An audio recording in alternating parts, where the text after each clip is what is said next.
He was talking about the travel ban and how the judges are politically motivated, that we haven't even heard how they're going to rule yet. He also read from some official documents basically saying he does have the power to make the decisions around immigration. What I actually thought was most interesting, he was talking about prisoners, drug offenders, and those who have mental illness, that prison isn't necessarily the answer. I want to bring in my panel and get their response. Neera, you're sitting closest to me. You know, I find it fascinating that the judges have not ruled yet. They just had the hearings yesterday, and he is attacking them as politically motivated. It's sort of unprecedented for a president to attack judges as they are making a decision. I think he's setting up a situation where he may well lose, and he's trying to make the consequences greater. But I think the reality of this is we still, you know, for now, have an independent judiciary, and I think they're actually going to follow the law. But he raises fundamental questions about whether he supports that independence. I think it's it's almost, you know, I'll be honest about it, it's slightly terrifying to have a president go out of his way to attack the political motivations of judges, some of whom were appointed by Republicans, because he just doesn't like the way they're ruling, because they're following the Constitution and the separation of powers. I have to cut you off because it's your first time here and you don't know that unprecedented is a word not allowed in this hour. Chris. So sorry. So sorry.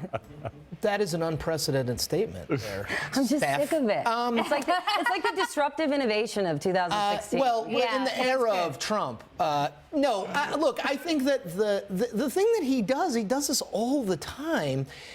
The second half of the speech is sort of interesting. Potentially prison reform. Mm-hmm. The first half of the speech, he's just talking. When he's reading, this happens time and time again when he does events like this. He will not read the speech.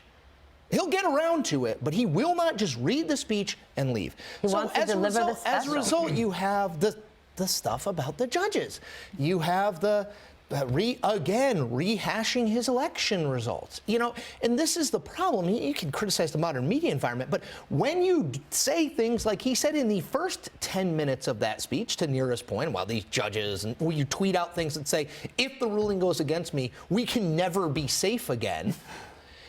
It doesn't matter that you propose something that is acknowledge that maybe prison isn't the right thing, that we need to couple it with mental health treatment or those sorts of things, which prison reform is an issue that the Republican Party, I think, would be smart to move in that direction for lots of reasons, for policy reasons, for political reasons. But I guarantee you that we are not going to be talking about prison reform as a result of that speech. All right, well, in that speech, he said terrorism is a threat far more dangerous than the American people know. Michael, what does President Trump know that the American people don't? Because I would say that the American people are pretty afraid of terrorism. Well, I think what he knows is probably unprecedented, what he knows. You guys are 3 for 3. I realize I'll have no guests left after this, so I have to let it go today. She wants to silence you. That's what's happening here. I'm being Elizabeth Warren. Rule 19. Rule 19. No, I took that to mean that, you know, now that he's getting the total briefings and he sees the underbelly of what's really going on out there, he does have a greater sense of the gravity of terrorism and probably the closeness with which we have come to having attacks here in the U.S. on our soil. And I think that reality was reflected in that line where terrorism is a bigger threat than our country really appreciate, than the American people really appreciate. Not that you don't appreciate it from the standpoint that we all know it happens and we're subject to it, but I think what he's saying is, I have a heightened now responsibility or a heightened need to respond to it. And that feeds into the other narratives, whether it's about the ban, whether it's about anything else. Then should he give some level of praise now that he knows what's under the hood and this massive threat and the fact that the American people don't know about it? could the conclusion that you draw be, well, I guess the last administration did a pretty darn good job of protecting people, and in fact, there is a pretty extraordinary vetting process. The last two administrations have done a unprecedented job there, but both of those presidents, Bush and Obama, acknowledged at a certain point in their presidency to the American people that, yeah, this is a big problem, and we're on the wall here for you. You know what doesn't keep Americans safe is having Yemen say we cannot actually operate in Yemen ever again. So I totally take the point that terrorism. That'll pass. Well, they're reassessing. They're reassessing, gonna reassess but even that reassessment is a fundamental challenge that never happened under Barack Obama's administration. And if you really think that terrorism is, if you have this heightened awareness and you're heightened concern, totally legitimate to do so, then he should, in a speech about this, acknowledge what happened in Yemen, and people should recognize that this is a setback for American security, which it is. I think ever since September 11th, you have seen the president, the Senate, the House, our government, governors grapple with the up-down between personal freedom and security.